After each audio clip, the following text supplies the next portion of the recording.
اعوذ باللہ من الشیطان الرجیم بسم اللہ الرحمن الرحیم السلام علیکم ورحمۃ اللہ وبرکاتہ۔ گناہ کبیرہ کون کون سے ہیں؟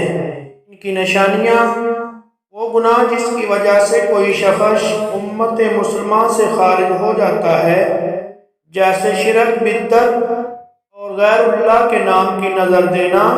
وہ گناہ جس کے کرنے پر اللہ رب العزت اور اس کے رسول صلی اللہ علیہ وآلہ وسلم نے لعنت بھیجی ہو، مثلا غیر اللہ کے نام پر جانور ذبح کرنا، والدین کو برا بھلا کہنا۔ وہ گناہ جس کی وجہ سے اللہ تعالیٰ کو شدید غصہ اور غضب آتا ہو، جیسے بڑھاپے میں زنا کرنا، فقیر ہوتے ہوئے بھی تکبر کرنا۔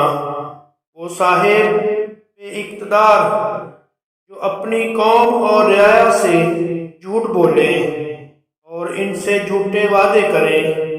وہ گناہ جس کے ارتکاب پر کسی شخص کو فاسق قرار دیا گیا ہو، جیسے جھوٹی گواہی دینا، دین کے کسی حکم یا کسی سنت کا مذاق اڑانا، اور صغیرہ گناہوں کو حقیر اور معمولی سمجھتے ہوئے مسلسل اور بلا جھجک کرنا بھی کبیرہ گناہ ہے۔